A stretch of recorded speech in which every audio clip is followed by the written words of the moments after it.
बहुत बड़ा लीगल झटका लगा है उस लॉबी को जो सपने लेता है भारत में शरिया लॉ लाने के। उस लॉबी को जो वुमन को इक्वल राइट्स नहीं देना चाहता। उस लॉबी को जो सुप्रीम कोर्ट फैसला भी कर दे कि मुस्लिम विमेन का मेंटेनेंस पे क्या राइट है, तो वो सरकार पे प्रेशर बना के शाह बानो जैसी जजमेंट को इफेक्टिवली ओवरटर्न कर देता है। और ये बड़ा लीगल झटका दिया है एक लॉ बनाने की प्रक्रिया जो होती है उसके अनुसार असम के मुख्यमंत्री हिमंता बिस्वा शर्मा ने। आप सोचिए, आज के जमाने में भी ऐसे कानून चल रहे थे जिनको रोकने के लिए ऐसा लॉ असम ने बनाना है, बनाने की जरूरत थी। वहां पे हिमंता बिस्वा शर्मा साफ कहते हैं कि मैं किसी धर्म के खिलाफ नहीं हूं। बहुत लोग उनके ऊपर एलिगेशंस लगाते हैं, वो कहते हैं नहीं मैं इस्लाम के खिलाफ नहीं हूं, मैं किसी धर्म के खिलाफ नहीं हूं, पर वुमेन राइट के लिए जो करना है वो उनको करना है, उनकी सरकार को वो करना है। पर रुकिए, मैं ये लेटेस्ट लॉ पे आने से, और इसका बहुत लंबा असर होगा भारत की डेमोग्राफी पे भी। भारत में कितनी तरह से कितनी शादियां हो सकती हैं, भारत में कितने बच्चे हो सकते हैं एक व्यक्ति के, ये भी इम्पैक्ट अपने आप डायरेक्टली इनडायरेक्टली पड़ेगा। पर उससे पहले आप याद कीजिए भारत की ये विडंबना कि हमारा देश कॉन्स्टिट्यूशन में कहता है यूनिफॉर्म सिविल कोड होगा, वो ऑब्वियसली डायरेक्टिव प्रिंसिपल्स का हिस्सा है। पर जब हिंदू कोड बिल आ रहा था, और मैं बात कर रहा हूं अगर स्पेसिफिकली पॉलीगैमी, एक आदमी मल्टीपल शादी कर ले, तो वो एक क्रिमिनल ऑफेंस है इंडिया के अंदर, एक्सेप्ट एक्सेप्ट एक बड़ा भारी एक्सेप्शन कार्व आउट कर दिया गया। वो एक्सेप्शन जिसको लेके आपको पता है उस टाइम से विरोध चल रहा है कि एक मुस्लिम आदमी कितनी शादी कर सकता है। ये एक बड़ा सवाल, बड़ा विरोध था। पर मैं थोड़ी हिस्ट्री देता हूं क्योंकि आपको लीगल हिस्ट्री पता नहीं होगी। अंग्रेजों ने ना, जब ड्राफ्ट बिल्स प्रिपेयर करे थे, अंग्रेजों को कोई फर्क नहीं पड़ता था कि भैया हिंदू आदमी कितनी शादी करे, सिख आदमी कितनी शादी करे, मुस्लिम आदमी कितनी शादी करे। उन्होंने दो चीजें यूनिफॉर्म की थी। थोड़ा हिस्ट्री समझा दूंगा लॉ की आपको। एक, कि भैया व्यापार, कॉन्ट्रैक्ट लॉ सब पे लगे, क्योंकि उनको व्यापार करना था। मैंने तेरे से सामान खरीदा, मैंने तेरे को पैसा ना दिया, तो मैं कोर्ट कैसे जाऊंगा। प्रॉपर्टी के ऊपर किस तरह की स्टैंप ड्यूटी लगी, वो बड़े क्लियर थे। कॉन्ट्रैक्ट्स कैसे होंगे, स्पेसिफिक रिलीफ कैसे होंगे। दूसरी चीज जिसमें वो बहुत क्लियर थे कि हमें लॉ एंड ऑर्डर मेंटेन करना है। मर्डर कोई भी करे, किसी भी धर्म का व्यक्ति करे, उनको सजा वही देनी थी जो ब्रिटिश सिस्टम को देनी थी। पर पर्सनल लॉ में दे वर नॉट सो बॉदर्ड। कई चीजें चेंज की नहीं करी, इतने बॉदर्ड नहीं थे।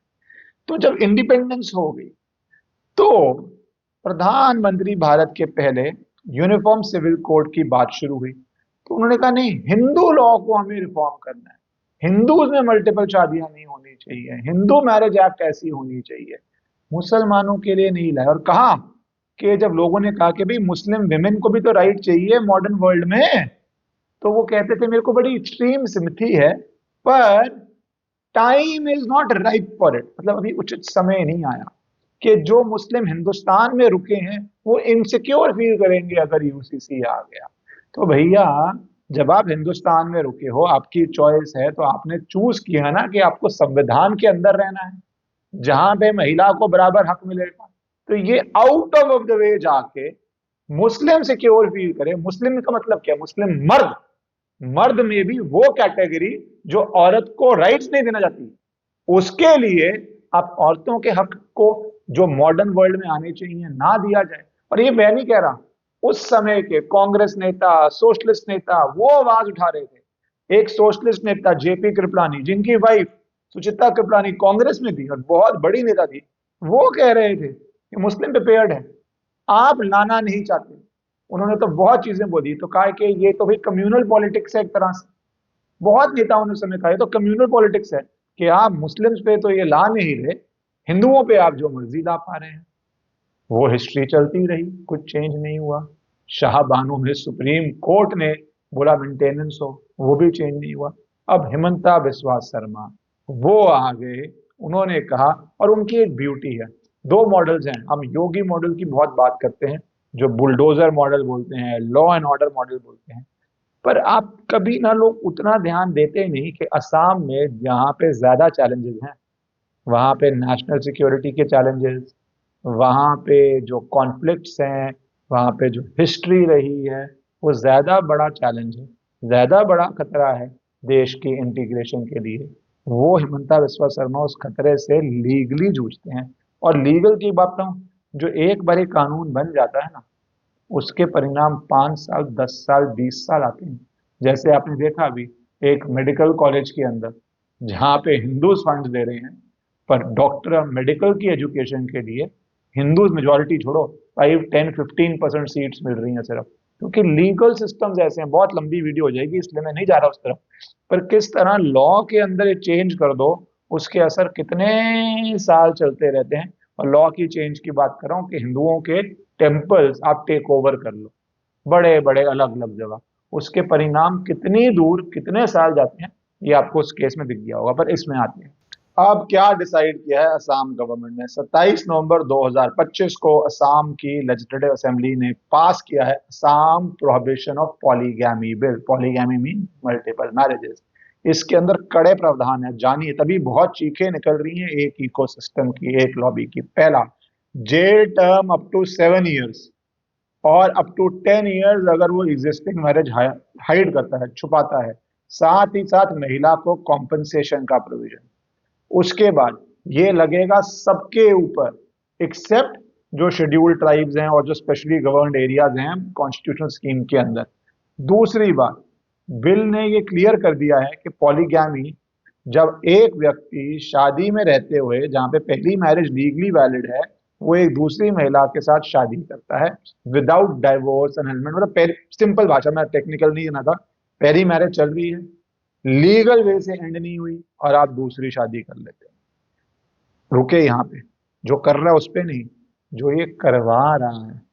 अगर कोई करवा रहा है, काजी हो, पेरेंट हो, लीगल गार्डियन हो, तो वो भी क्रिमिनल लॉ में आएगा, उसको भी पनिशमेंट होगी। जैसे हम लॉ में बोलते हैं कॉन्स्पिरेसी हो, अबेटमेंट हो, आप जाते हैं ना जेल, वो भी जाएगा, उनकी पनिशमेंट अलग है। कहा जा रहा है 2 साल तक की है। रिपीट ऑफेंडर्स जो हैं उनकी पनिशमेंट ज्यादा है, ज्यादा स्ट्रिक्ट उनके ऊपर लगेंगे। ये दो एस्पेक्ट्स हो गए जेल के। इसके आगे एस्पेक्ट्स, जो पॉलीगैमी करेगा, मल्टीपल शादी करेगा, वो कोई पब्लिक ऑफिस नहीं होल्ड कर पाएगा। वो कोई सरकारी फंड से, अगर एम्प्लॉयमेंट है, पैसे जा रहे हैं, पैसा नहीं दे पाएगा। वो कोई चुनाव नहीं लड़ पाएगा, पंचायती राज का, अर्बन लोकल बॉडीज का या सिमिलर पोजीशन का। अब आपको पता है कि ये जो पॉलीगैमी बैन है, नॉर्मल क्रिमिनल लॉ में वैसे ही बैन है। हिंदू हो, सिख हो, जैन हो, बुद्धिस्ट हो, कोई करेगा अगर ऐसा तो वो जेल जाता है, उस पर क्रिमिनल केस चलता है। यहाँ पे जो एक्सेप्शन बना हुआ था वो हटा दिया गया है। और हेमंता बिस्वा शर्मा साफ कहते हैं, ये मूव नॉट अगेंस्ट इस्लाम है, ये मॉडर्न रिफॉर्म है बस। और उन्होंने कहा कि उन्होंने पूरी तैयारी करके बिल लाए हैं, जहां पे जो ये बात चलती है कि पॉलीगैमी कोई क्योंकि इसेंशियल रिलीजियस प्रैक्टिसेस आपको अलाउड है, तो पॉलीगैमी वो कहते हैं कोई इसेंशियल रिलीजियस प्रैक्टिस नहीं है। उन्होंने रिटायर्ड एक हाईकोर्ट जज ने पूरा स्टडी किया, और जो भी बैकग्राउंड वर्क होता है एक बिल से पहले, दे आर कॉन्फिडेंट कि पॉलीगैमी, किसी का ये हक नहीं है कि मैं मल्टीपल शादियां कर पाऊं और कहे कि नहीं नहीं नहीं, ये तो इसेंशियल रिलीजियस प्रैक्टिस, कुछ नहीं है ऐसा, ये उनका तर्क है। ऑब्वियसली कोर्ट में चैलेंज होगा, देखा जाएगा, पर कोर्ट में आपको पता है ऐसी चीजें आज के जमाने में क्या मल्टीपल शादियां कर लें पिछली शादी खत्म किए बिना, और इसके जो मैंने कहा लीगल परिणाम क्या है। आदमी एक, वाइफ दो हो, तीन हो, तो आप देखिए डेमोग्राफी कैसे होती है, बच्चे कैसे होते हैं। स्टेट की पॉलिसीज हैं कि आप, हमारे देश की पॉपुलेशन एक संख्या पे है कि आप ओवर पॉपुलेटेड ना हो, आपके रिसोर्सेज जितने हैं, पॉपुलेशन उसकी स्टीम में चलनी चाहिए। आप उतने ही बच्चे करें जिनको आप अच्छी एजुकेशन दे पाएं, जिनको आप फिर लाइफ में सपोर्ट कर पाएं। ऐसे तो है नहीं ना कि आप मल्टीपल कर जाएं। दूसरा, एक जो सरकारें और लॉ इन्फोर्समेंट डील करती हैं, जब आप मल्टीपल कर पाते हैं तो आप 60 साल के हो सकते हैं, और आपकी सेकंड शादी 20, 22, 25 साल की लड़की से हो सकती है। और वो तो एक अलग ही डिस्प्यूट चल रहा था कि जहां पे आप मैरिजेस कर रहे थे अंडर एज और उसको भी आप डिफेंड कर रहे थे। तो बहुत सारे परिणाम होते हैं, मैं उसके अंदर नहीं जा रहा। पर साथ ही साथ हेमंता बिस्वा शर्मा ये कहते हैं कि अगर हम वापस भी आते हैं तो हम अब यूसीसी भी लेके आएंगे।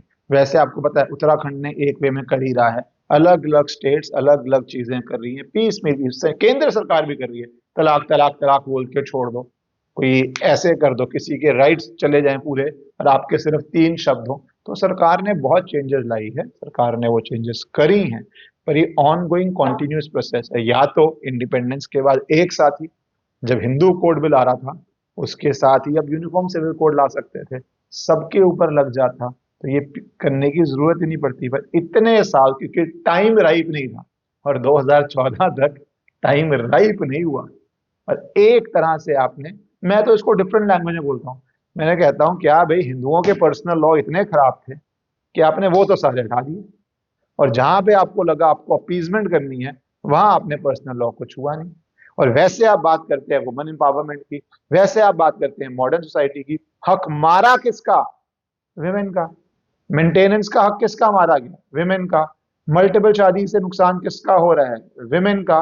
चाइल्ड जो विमेन है, यंग विमेन है, उनके राइट्स कैसे थ्रेटन हो रहे हैं जब आप इतने बूढ़ा बूढ़ा आदमी शादी कर ले उनसे, विमेन के। तो विमेन बेसिक राइट आप प्रोटेक्ट नहीं कर रहे थे, तो कहां पे आपकी बातें जो बड़ी बड़ी आती थी वो किताबी होती हैं, एंड में वोट बैंक होती है।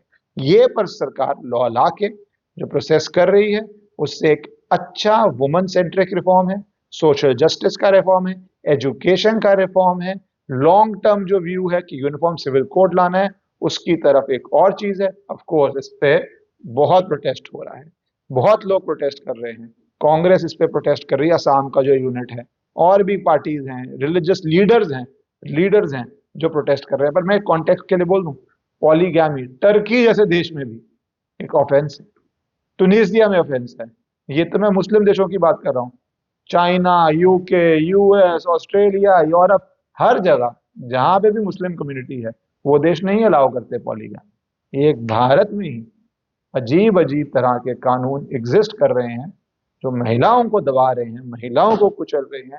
और बहुत अच्छी बात है मेरे अनुसार कि सरकार ने फाइनली ये लीगल चेंज की है और इसकी बधाई देनी चाहिए मुख्यमंत्री को।